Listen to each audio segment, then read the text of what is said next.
Hi ಎಲ್ಲರಿಗೂ ನಮಸ್ಕಾರ. Welcome back to my YouTube channel. Big boss Kannada season 10ರ live updates ಇದಾಗಿರುತ್ತೆ. ಇವಾಗ ಲೈವಲ್ಲಿ ಏನಾಗ್ತಾ ಇದೆ ಅಂತ ನಾವು ನೋಡೋದಾದರೆ, ವಿನಯ್, ನಮ್ರತಾ, ತುಕಾಲಿ, ಸಂತೋಷ್ ಇವರೆಲ್ಲ ಕೂಡ ಬೆಡ್ರೂಮ್ನಲ್ಲಿ ಹಾಗೆ ಬೆಡ್ ಮೇಲೆ ಕೂತ್ಕೊಂಡು ಮಾತಾಡ್ತಾ ಇರ್ತಾರೆ. ಸೊ ಅವರು ಆ ಗ್ಲಾಸ್ ಡೋರಿಂದ ನೋಡಿದ್ರೆ ಅಲ್ಲೇ ಒಂದು ಲಿವಿಂಗ್ ಏರಿಯಾದಲ್ಲಿ ಸಂಗೀತ ಅವರು ಒಂದು ಸೋಫಾ ಮೇಲೆ ಕೂತ್ಕೊಂಡಿರ್ತಾರೆ.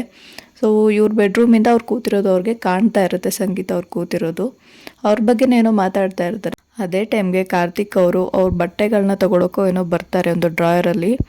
ಆವಾಗ ಮಾತಾಡಬೇಕಿದ್ರೆ ಕಾರ್ತಿಕ್ ಅವರು ಹೇಳ್ತಾರೆ, ಬೆಳಗ್ಗೆ ಒಂದು ಸಾಂಗ್ ಪ್ಲೇ ಆಯ್ತಲ್ಲ, ಯಾವುದೋ ಒಂದು ಸಾಂಗ್ ಪ್ಲೇ ಆಗಿದೆ ಬೆಳಗ್ಗೆ. ಸೊ ಸಾಂಗ್ ಪ್ಲೇ ಆದಮೇಲೆ ಇಡೀ ದಿನ ನಂಗೆ ಅದೇ ಸಾಂಗ್ನ ಹೇಳೋ ಥರ ಆಗ್ತಾಯಿದೆ ಅಂತ ಹೇಳ್ತಾ ಇರ್ತಾರೆ. ಹಾಗೆಯೇ ಅವ್ರು ಮಾತಾಡ್ತಿದ್ದನ್ನು ನೋಡಿದ್ರೆ, ಬೆಳಗ್ಗೆ ಆ ಸಾಂಗ್ ಪ್ಲೇ ಆದಾಗ ಸಂಗೀತ ಹಾಗೂ ಕಾರ್ತಿಕ್ ಅವ್ರಿಗೆ ಒಂದು ಜಗಳನೋ ಅಥವಾ ಏನೋ ಒಂಥರ ಸಿಟ್ಟು ಮಾಡ್ಕೊಂಡಿರೋ ಥರನೇ ಕಾಣುತ್ತೆ ಇಬ್ಬರೂ ಕೂಡ. ಸೊ ಕಾರ್ತಿಕ್ ಅವರು ಹಾಗೆ ಹೇಳ್ತಾ ಇರ್ತಾರೆ. ಆಗ ವಿನಯ್ ಅವರು ಹೇಳ್ತಾರೆ, ಇದು ಬೇಕಾಗಿತ್ತೇನಪ್ಪ ನಿನ್ನ ಫ್ರೆಂಡ್ಗೆ ಅಂತ ಹೇಳ್ತಾ ಇರ್ತಾರೆ.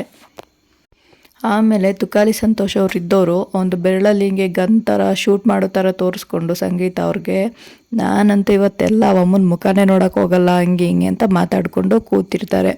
ಸೊ ಇವಾಗ ನಾವು ನೋಡೋದಾದರೆ ಕಂಪ್ಲೀಟ್ಲಿ ಆಲ್ಮೋಸ್ಟ್ ಆಲ್ ಮನೆಯವರೆಲ್ಲರೂ ಕೂಡ ಸಂಗೀತ ಆಪೋಸಿಟ್ಟು ಮಾತಾಡೋದು, ಬೆನ್ನಿಂದೆ ಮಾತಾಡೋದು ಇದೇ ಥರ ಮಾಡ್ತಾ ಇದ್ದಾರೆ ಅಂತ ನಾವು ನೋಡ್ಬೋದಾಗಿದೆ ಲೈವಲ್ಲಿ. ಸೊ ಈ ವಿಡಿಯೋನಾದರೂ ನಿಮಗೆ ಇಷ್ಟ ಆಗಿದ್ದರೆ ವಿಡಿಯೋಗೆ ಒಂದು ಲೈಕ್ ಮಾಡಿ, ಹಾಗೆಯೇ ನನ್ನ ಚಾನಲ್ನ ಪ್ಲೀಸ್ ಸಬ್ಸ್ಕ್ರೈಬ್ ಮಾಡಿ.